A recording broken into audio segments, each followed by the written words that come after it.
Rain does not fall gently in Copper Bend. It comes sideways, driven by wind that rolls down off the ridge and through the valley like it has somewhere urgent to be.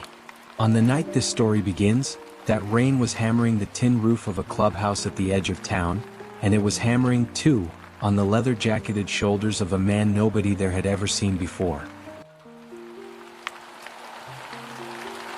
He came in on a motorcycle that was dying by the mile.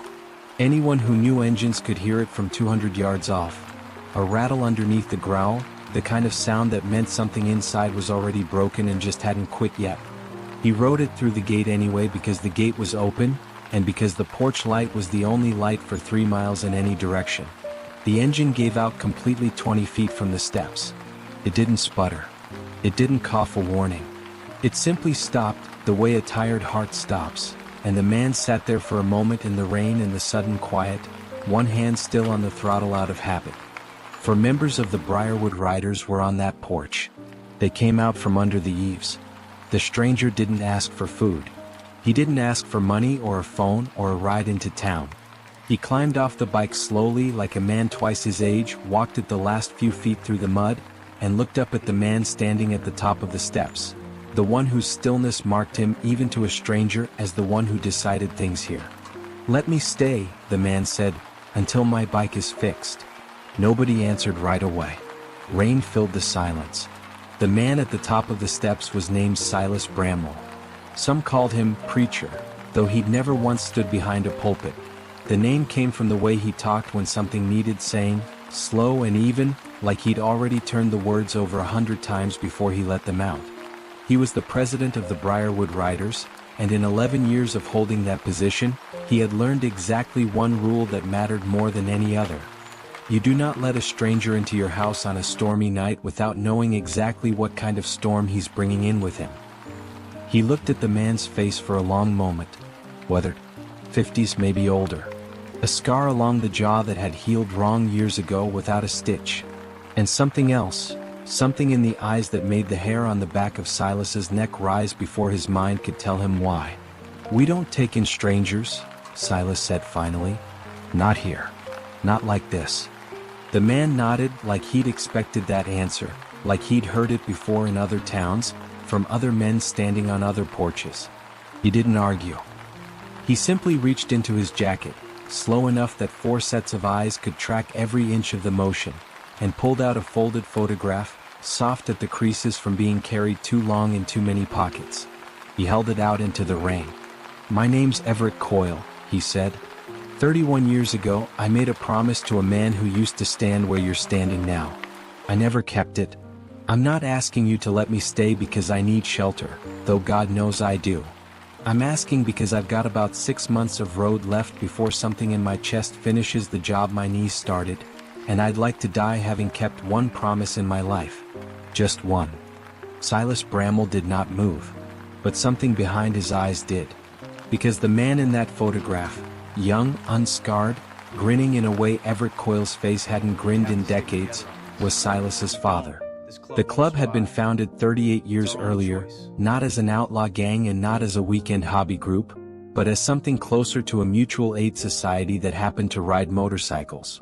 Its founders were mill workers, veterans, and a handful of men who'd simply grown tired of watching their small town get forgotten by everyone who was supposed to look out for it. They fixed roofs for widows. They ran supply routes into the hollow when snow closed the county roads. They stood outside the elementary school on Halloween so parents could trust their kids on the dark streets. Over 4 decades, Briarwood Riders had become less a name and more a promise. If you were in trouble in this valley, somebody wearing that patch would show up. Silas's father, a man named Josiah Bramwell, had been one of 3 men who founded the club. He had also, 29 years before this rainy night, died in a house fire 2 counties over. A fire he ran into to pull out a family that wasn't his own and never ran back out of. Silas had been 9 years old. For nearly 3 decades, the club had told the story of Josiah Bramwell the same way every time. A hero, plain and simple, a man who gave his life doing exactly what the patch on his back promised he would do. It was a good story. It was also, as it turned out, not the whole story. Because the man standing in the rain, Everett Coyle, had been there that night too. And what he was about to tell them would either confirm everything the club believed about its own history, or tear the foundation out from under it entirely. Silas didn't let Everett in that night. Not right away. Instead, he did what any president worth his patch would do. He called church. Not the religious kind. In club language, church meant the meeting where every voting member sat down, doors closed, and decided things together. It was 2 a.m, but Silas woke 6 people out of their beds anyway, because some decisions were too heavy for one man to carry alone, even the man in charge. They sat around the scarred wooden table in the clubhouse's back room. The same table Josiah Bramwell had built with his own hands before Silas was born. Gunner, the vice president, a broad-shouldered man who'd known Silas since they were boys throwing rocks into the creek behind the old mill. Rosa Delgado, the road captain, sharp-eyed and unshaken by much of anything after 15 years of leading rides through weather that would send lesser riders home. Moose, the sergeant-at-arms, a gentle giant of a man whose job it was to be the club's first and last line of protection, and who took that job seriously enough that he hadn't said a word since the stranger showed up. He'd simply stood close enough to be useful if useful became necessary. And Caleb, 19 years old, the club's newest prospect, sitting at the edge of the table because prospects didn't get a vote, but Silas had insisted he be in the room anyway. "You learn how a club makes hard decisions," Silas had told him once, "by watching it make one. Not by hearing about it after." "He knew your father," Gunner said, once Silas had laid out what happened on the porch. "Or he's lying and he did his homework. Either one is possible, Silas, and I need you to sit with that before you let him near this clubhouse." "I know," Silas said. "You don't know," Rosa said not unkindly. "You were 9. What do you actually remember about the night your father died? Not the story we tell. What do you remember?" Silas was quiet for a long moment. The rain had eased outside, dropped down to a steady patter against the windows. "I remember he left in a hurry," Silas said finally. "I remember my mother didn't want him to go. I remember there'd been an argument, not about the fire, before the fire, days before, between him and another rider. Somebody he trusted. I never knew who." "And you think this is that somebody?" Moose said. It wasn't a question. "I think," Silas said slowly, "that I've spent 29 years telling myself a simple story about my father because the simple story didn't hurt as much as whatever the complicated one might be. And now there's a man in my driveway with a photograph and 31 years of silence, and I don't know if I'm angry at him or grateful to him, and I hate that I don't know." Nobody had an answer for that. Grief that old doesn't resolve itself in one conversation, even among people who love you. In the end, the vote was simple, though nobody in that room would call it easy. Everett Coyle would be allowed to stay in the clubhouse's spare room, the one at the end of the hall that had sat mostly unused for years, more storage space than guest room, until his bike was repaired. He would not be given a patch, would not be treated as club, would not be trusted with the club's business. He would be watched. And Silas would decide on his own time whether he wanted to hear what Everett had come 3 states to say.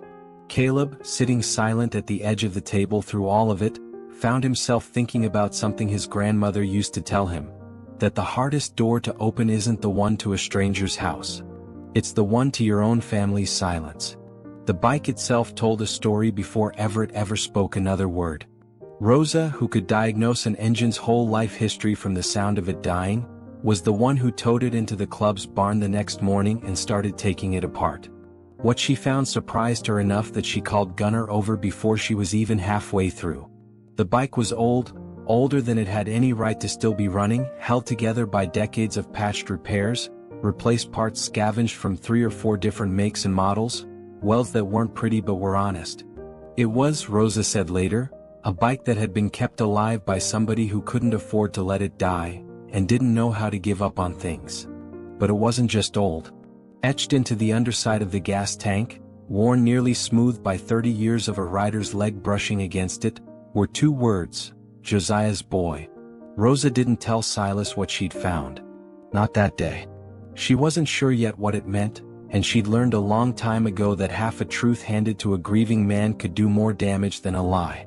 Instead, she started fixing the bike, not because the club had promised speed but because something in her, The same something that made her a road captain instead of just a rider, wanted to understand the stranger by understanding what he rode. Machines don't lie about who maintains them. And whoever had kept this engine alive for 3 decades had done it with more care and more patience than most men gave to people they loved. Everett, for his part, didn't ask questions and didn't overstep. He ate what was put in front of him. He offered to work, mucking the stalls where the club kept 2 horses for the annual charity trail rides, splitting wood for the clubhouse stove, anything that didn't require trust, only labor. He was polite to everyone and pushed himself on no one. Caleb, curious in the way 19-year-olds are curious about anything that isn't homework, started finding excuses to be near him. It was Caleb who asked the question nobody else had worked up the nerve to ask. "Why now?" the boy said one evening, handing Everett a length of rope to coil. "You said 31 years. Why'd you wait this long?" Everett was quiet for a moment, coiling the rope with hands that had clearly done the motion 10,000 times before. "Because I was a coward," he said. "And it takes most cowards a lot longer than it should to stop being one. Some of us don't manage it until the clock runs out and we don't have anything left to lose." "What happened?" Caleb asked. "The night his dad died." "What actually happened?" Everett looked toward the house where a light was on in Silas's window. "That's not mine to tell you first," he said. "It's his. If he wants to hear it." Copper Bend was small enough that a stranger sleeping in the Briarwood clubhouse became common knowledge within a week, and small enough too, that common knowledge always came with opinions attached. Most of the talk was harmless, curiosity dressed up as concern, the kind that moves through a diner counter over coffee and dies out by the second refill. But not all of it. Opal Kinsey, who ran the hardware store her husband had left her when he passed, had known Josiah Bramall since they were both teenagers racing bicycles down Cutter's Hill, and she did not take kindly to the idea of a stranger showing up 31 years after the fact with a story about her old friend. "You don't know what you're inviting into that clubhouse," she told Silas, cornering him by the paint counter on a Tuesday morning. "A man doesn't wait 3 decades to say something true. He waits 3 decades because he's got something to gain and he's finally worked out how to get it." Silas didn't have a good answer for her that day. He wasn't sure he had one for himself yet either. It was Moose, quiet, careful Moose, who trusted machines and instincts more than he trusted words, who decided he'd feel better with something more solid than a photograph and a good story. He spent 2 afternoons on the phone, calling in favors from an old army buddy who worked records for a county 3 states over, digging up what could be dug up about a man named Everett Coyle. What came back unsettled him more than he expected. There had been a warrant once, 11 years back, for unpaid debts tied to a repair shop that had gone under. There'd been 2 divorces. A stretch of years with no fixed address at all, the kind of gap in a man's paper trail that usually meant trouble or running or both. Moose laid all of it out on the table in front of Silas and Gunner one night, not to accuse, he said, but because a club that didn't ask hard questions wasn't a club worth trusting. Silas carried that folder around for 2 days without saying a word to Everett about it. He watched him instead, watched him teach Caleb how to bleed a brake line without wasting a drop of fluid, watched him carry firewood for old Mrs. Doyle down the road without being asked, watched him eat alone on the porch steps because he still hadn't decided he'd earned a seat at the family table inside. On the 3rd night, Silas finally set the folder down in front of him. Everett looked at it for a long moment, then looked up, and there was no surprise in his face at all, only a tiredness, the particular tiredness of a man who has been questioned so many times in his life that he no longer bothers being offended by it. "The shop went under because I put every dollar I had into keeping a friend's family fed after he lost his job," Everett said. "I never told anyone that because the friend asked me not to. His pride couldn't survive people knowing. The divorces were both mine to answer for. I wasn't an easy man to love for a long stretch of years, and I won't pretend otherwise to make myself look better to you. And the years with no address." He paused and something in his jaw tightened. "Those were the years right after your father died. I wasn't running from the law, Silas. I was just running. There's a difference even if it doesn't look like much from the outside." Moose, standing in the doorway, listened to all of it without softening his expression. But that night, for the first time, he pulled up a chair across from Everett at the porch table instead of standing watch from a distance. He didn't say much. He didn't need to. Sometimes trust isn't a sentence, it's just a chair pulled up a little closer than it was the night before. Opal Kinsey took longer to come around. It was Caleb in the end who did it, walking into her store one Saturday and telling her, plainly, everything Everett had confessed on that porch. Not to defend him. Just because he thought she, of all people, deserved to know the truth about her old friend rather than the polished version everyone had settled for out of kindness. Opal didn't say anything for a long while after Caleb finished. Then she reached under the counter, pulled out an old cigar box and set a photograph down next to the one Everett had been carrying for 31 years. The same porch, the same two young men taken from a different angle on a different day. "I took this picture," she said quietly. "I remember the day. Josiah told me his best friend was the bravest fool he'd ever met, on account of the man had jumped off the old rail bridge into the creek on a dare, when everybody else in 3 counties had more sense. I always wondered what happened to that fool." She closed the cigar box gently. "Tell him I said the bravest thing a man can do is come back and tell the truth. Took him a while. But he got there." 3 weeks passed. The bike sat half repaired in the barn because Rosa, whether she admitted it to herself or not, had stopped rushing the work. Everett became, in the strange quiet way that happens in small communities, simply part of the daily rhythm. He fixed a leaning fence post nobody had gotten around to. He taught Caleb how to read an engine sound the way a doctor reads a heartbeat. He sat, most evenings, on the porch steps alone, not because nobody would sit with him but because he seemed to understand he hadn't yet earned company. Silas watched all of it from a careful distance. He was not a man who forgave quickly, and he was not a man who trusted quickly either, but he was a man who noticed things, and what he noticed was that this stranger asked for nothing beyond what he'd asked for on the first night. Just time. Just enough time to fix a bike and, maybe, fix something else. It was Silas who finally broke the silence, on a night in early autumn when the first real cold had settled into the hollow. He found Everett on the porch steps, same as always, and sat down beside him without a word. For a long while neither man spoke. The kind of silence that isn't empty, the kind that's doing work the way a held breath does work before it's finally let out. "Tell me," Silas said at last. "All of it. I don't want the version that makes you look good, and I don't want the version that makes my father a saint. I've had the saint version for 29 years. I want the true one even if it costs me something."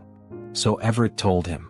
He and Josiah Bramwell had ridden together for 6 years before the fire. Not just clubmates but the kind of friends who show up at 3 a.m. without being asked twice. Everett had been young then, 24, brash in the way young men are brash before life has had the chance to correct them. Josiah had been the one who talked him down from 100 bad decisions, who'd co-signed on his first truck loan when the bank wouldn't look twice at him, who'd stood up at Everett's wedding. A marriage that hadn't lasted, though the friendship at the time had seemed like it might last forever. The night of the fire they'd both gotten the call. A family trapped 2 counties over, a farmhouse already half engulfed by the time anyone with a truck could get there. Josiah went in without hesitating. That much of the story was true, every word of it. What the club had never known, what Silas had never known, was that Everett had been standing right beside him at the door, and Everett had frozen. "I told myself I was being smart," Everett said, his voice low and steady, the voice of a man who had rehearsed this confession more times in his own head than he could count. "I told myself somebody needed to stay outside in case the structure came down, in case somebody needed to run for help. That was the lie I built to live with. The truth is I was scared, and your father wasn't, and that's the only difference between the man who walked into that fire and the man who stood outside it and watched him do it." The farmhouse belonged to a family named the Fenwicks, tenant farmers who'd only lived in the hollow 2 winters. Everett remembered the details the way trauma tends to preserve details. Not the big picture but the small unbearable pieces of it. The particular orange the smoke turned against the night sky, more like a sunset than a fire, which somehow made it worse. The sound the porch made when it collapsed, a groan like something enormous exhaling for the last time. Mrs. Fenwick on her knees in the yard, screaming a number, not a name, a number, there's three of them, over and over until her voice gave out. Josiah didn't wait for the volunteer fire crew, still 15 minutes out on backroads slick with autumn rain. He wrapped a wet horse blanket around his shoulders and went through the front door, and came back out 40 seconds later half carrying, half dragging 2 children who couldn't have been older than 10 and 12, coughing so hard he could barely stand upright himself. He didn't rest. He didn't check himself for burns. He looked at Everett. This is the part Everett had never told anyone, the part that had lived like a splinter under his skin for 31 years, and he said, "There's one more upstairs. Boy's name is Toby. Come with me." And Everett had said, "Josiah, the roof?" "Come with me," Josiah said again, already turning back toward the door. Everett did not come with him. Josiah pulled 2 of the 3 family members out. He went back in for the third, the boy 7 years old trapped upstairs, and the roof came down before he could get back out. "I stood there," Everett said.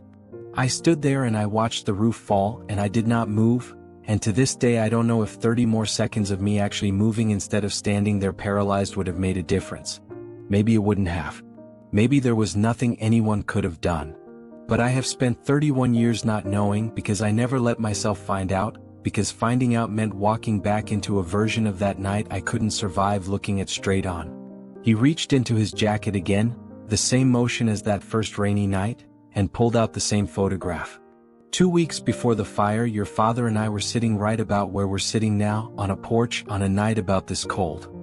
He told me if anything ever happened to him, he needed me to promise I'd look out for you. Not money, he never cared much about money. He said, "Just make sure my boy knows who I really was. Not the story people tell. The real man, mistakes and all, so he grows up knowing it's all right to be scared sometimes, as long as you don't let scared be the last word." I promised him I would. Everett's voice broke just slightly for the first time in 3 weeks. And then he died, and I was so ashamed of what I'd done, or hadn't done, that I couldn't stand to look at his son and lie to your face about what kind of man I was. So I ran instead. I told myself I'd come back when I was brave enough to tell you the truth. It took me 31 years to get brave enough. I'm sorry it took that long. I'm sorry for a lot of things, Silas. But I am not sorry I finally came. Silas did not speak for a long time after that. There is a particular kind of grief that comes not from losing someone, but from realizing the person you lost was more complicated, more human, than the story you'd been telling yourself about them. Josiah Bramwell was still a hero.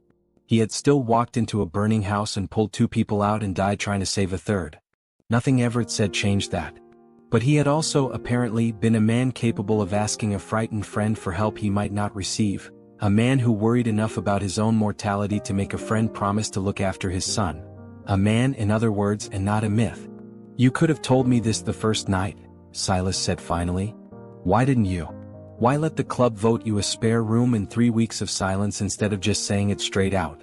"Because I've told this story exactly twice before in 31 years, Everett said. "Both times I told it too fast to people who weren't ready to hear it, and both times it broke something that never got put back together. I didn't want a third broken thing on my conscience before I died. I wanted to earn the right to say it slow, to a man who could actually hear it. That takes time. I didn't think I deserved to rush you through your own grief just because my chest is running out of clock." Silas looked out at the dark tree line beyond the fence, the same tree line his father used to point to and say, half joking, that the whole world worth knowing was somewhere past it. "He'd have forgiven you," Silas said quietly. That was the kind of man he was. He forgave people faster than they forgave themselves. "It used to frustrate my mother something fierce." "I know," Everett said. "That's the part one couldn't live with. Not that he'd be angry. That he wouldn't be. Word moves through a clubhouse the way water moves through a valley, quietly, along the paths of least resistance, until eventually everyone downstream knows what happened upstream." By the next morning, the whole club knew the substance of what Everett had confessed, though nobody heard it from Silas directly. Rosa had guessed most of it already, staring at those 2 worn words etched into the gas tank. Josiah's boy. Not Everett's bike. A promise carried on 2 wheels for 31 years, repaired and re-repaired rather than replaced, because some men can't let go of the last thing connecting them to a debt they haven't paid. The club called church again, this time with Silas's blessing, and with Everett asked to wait outside while they talked. Gunnar was the first to speak. "The way I see it," he said, "we've spent 3 weeks watching a man do honest work without being asked twice, sleep in the worst room in this building without complaint, and wait patiently for a conversation he clearly dreaded more than anything. That tells me something. Cowardice 31 years ago doesn't erase 4 decades. No 3 weeks, but you get what I mean, of a man showing up different since. People don't get to buy back an old mistake with 3 weeks of good behavior, Moo said, though there was no real heat in it. More like he was testing the idea out loud, the way a man tests ice before he steps on it. No, Rosa agreed. But that's not what he's asking for. He's not asking to be forgiven for standing outside a burning house. Nobody in this room can grant that kind of forgiveness. That's between him, whatever he believes in, and a 9-year-old boy who's now a grown man. What he asked for was a lot smaller. He asked to stay until his bike was fixed. Maybe the question isn't whether we forgive him. Maybe the question is just whether we're the kind of club that finishes what it starts fixing. It was Caleb, the prospect with no vote and no standing to speak first, who finally said what needed saying, and nobody stopped him. My whole life, Caleb said, I've heard this club talk about being the people who show up when nobody else will. We showed up for the Hendersons when their barn burned. We showed up for old Mrs. Doyle when she couldn't make her porch steps anymore. We showed up for a stranger on a bike we didn't know from Adam, 3 weeks ago in the rain. I don't understand how showing up stops mattering just because the person standing in front of us made a mistake before we ever met him. Seems to me that's exactly when it's supposed to matter most. The room was quiet for a moment. Silas, who had sat through the whole meeting without speaking, finally stood. He's not getting a patch, Silas said. That's not on the table, and I don't think he'd want one. But my father spent his whole life building something that was supposed to be bigger than any one man's mistake, including his own. I think the truest way to honor that is to finish what we started. Fix the bike. Let him stay as long as he needs. And then let him decide on his own 2 wheels, whether he rides on or whether he's found someplace worth staying. There was one more conversation that mattered, though it happened quietly, almost by accident, and none of the senior members of the club ever knew it took place. Caleb found Everett in the barn late one night, long after the meeting had ended and the vote had been cast, running a rag along the frame of the half-repaired bike as if the motion itself were a kind of thinking. Can I ask you something? Caleb said. And I want the honest answer, not the one that makes it easier for me to look up to you. Everett set the rag down. That's usually the only kind worth asking for. I'm 19, Caleb said. I've never been tested the way you were tested that night. I don't know if I'd have walked into that fire or stood outside it like you did. Nobody knows that about themselves until it happens, right? So how am I supposed to prospect into this club? How am I supposed to promise loyalty and courage and all the rest of it, when I don't actually know if I've got it in me? Everett considered the question for a long time before he answered. The way a man considers something he's turned over in his own mind more nights than he can count. You're asking the wrong question, he finally said. You're asking whether you'll be brave when it counts. Nobody can answer that in advance, and anybody who tells you they can is lying to sound impressive. The real question, the one that actually matters, is what you do after. I froze at that door. That's a fact I can't change no matter how many years I ride. But I had 31 years after that night to decide what kind of man I was going to be in spite of it, and for a long time, I chose the coward's answer. I ran, I hid, I let the shame make all my decisions for me. The bravery you're worried you don't have isn't about that one door. It's about whatever you do the next morning and the morning after that for the rest of your life. That part you get to choose. Every single day. Caleb sat with that for a long while, watching the lantern light flicker against the barn's rafters. So the patch doesn't mean you're never scared, he said slowly. The patch means you show up anyway, Everett said. Scared and all. That's the whole secret. There isn't a fancier one hiding underneath it. Weeks later, when Caleb finally prospected fully into the club and stood before Silas to receive his patch, he thought about that conversation in the barn more than he thought about anything else. He would carry it, in one form or another, for the rest of his life, not as a rule written down anywhere, but as the quiet, private standard he measured himself against every time fear showed up uninvited and he had to decide again what kind of man he was going to be about it. Every year, on the first Saturday of October, the Briarwood Riders held what they called the Fall Run, a tradition older than most of the current members, started by Josiah Bramwell himself back when the club was barely a decade old. It wasn't a party and it wasn't a protest. It was a 50-mile procession of motorcycles winding through every back road in the hollow, stopping at each farmhouse and each widow's porch and each family too proud to ask for help outright, delivering firewood, canned goods, and whatever else the season required before winter made the roads too dangerous to travel. It was, in the plainest sense, the entire reason the club existed, distilled into a single day. This was the first fall run Everett had ever witnessed from inside the club rather than hearing about it secondhand, and it undid him in a way none of the private conversations on the porch steps had managed to. He rode near the back of the pack not because anyone told him to, but because he still didn't feel he'd earned a place any closer to the front. And from that vantage point he watched Silas Bramwell do exactly what his father used to do. Knock on a door, ask nothing in return, and leave before the family could finish saying thank you. At the ninth stop, an elderly man named Hollis Merrick met them at his gate the way he had for 30 years, except this year for the first time, his hands shook so badly he couldn't manage the latch himself. Silas opened it for him without comment, without making a show of noticing, and the two of them stood there for a moment, an old man and the son of his old friend, while a line of motorcycles idled patiently behind them in the autumn light. "Your father used to tell me," Hollis said loud enough that Everett, near the back, could just make it out, "that a promise wasn't worth much if you only kept it when it was easy. Said the whole point of a promise was that you kept it especially when it wasn't." Everett sat on his half-repaired bike, engine idling rough beneath him, and thought that he had never heard 4 decades of a man's character summarized more precisely in a single sentence.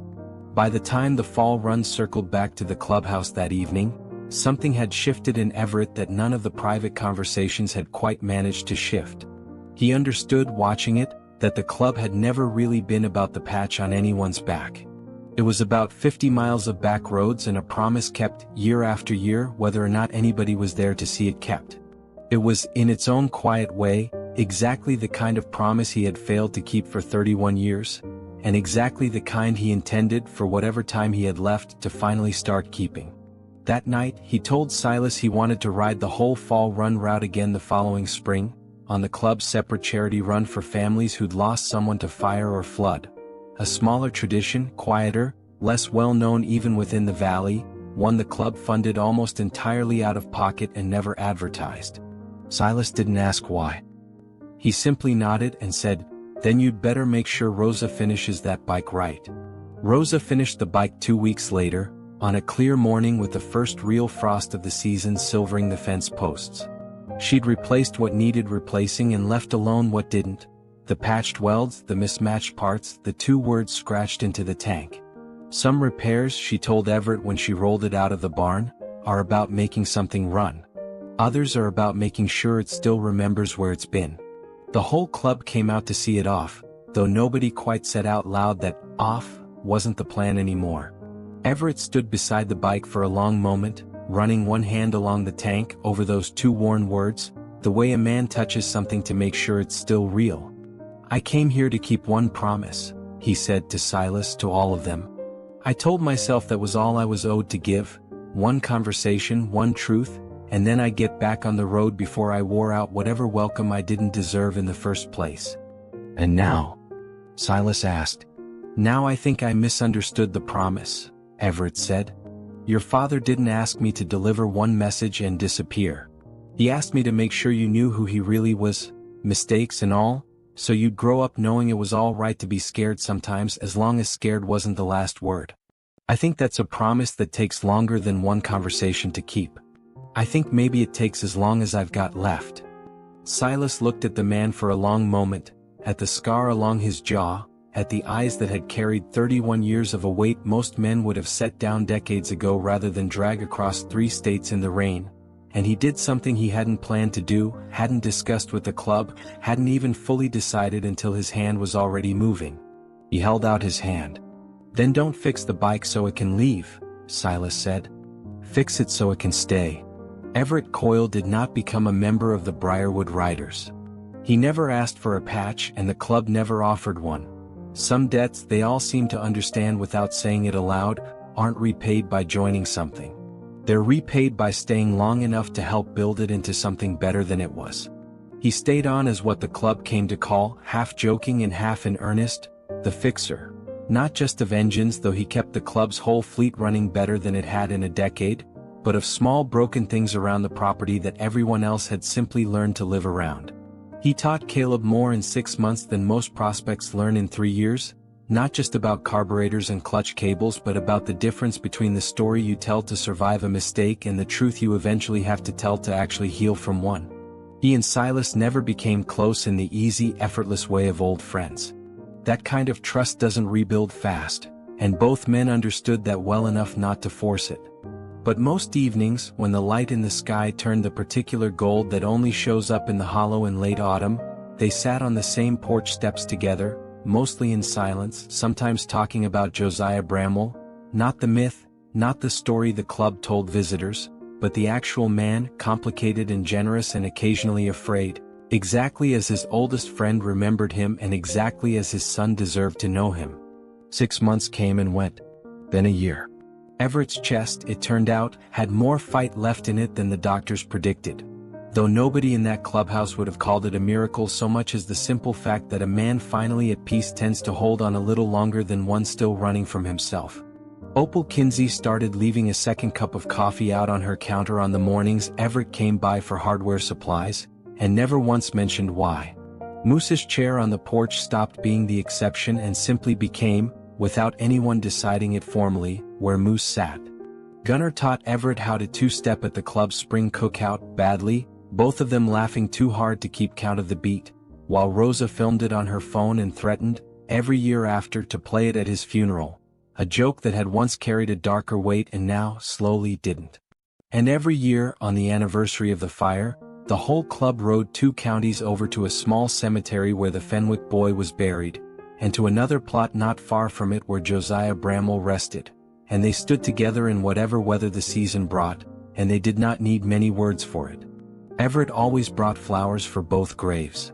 Nobody ever asked him to. It simply became, over the years, one more thing that was understood without needing to be said, the way most of the truest things in that clubhouse eventually were.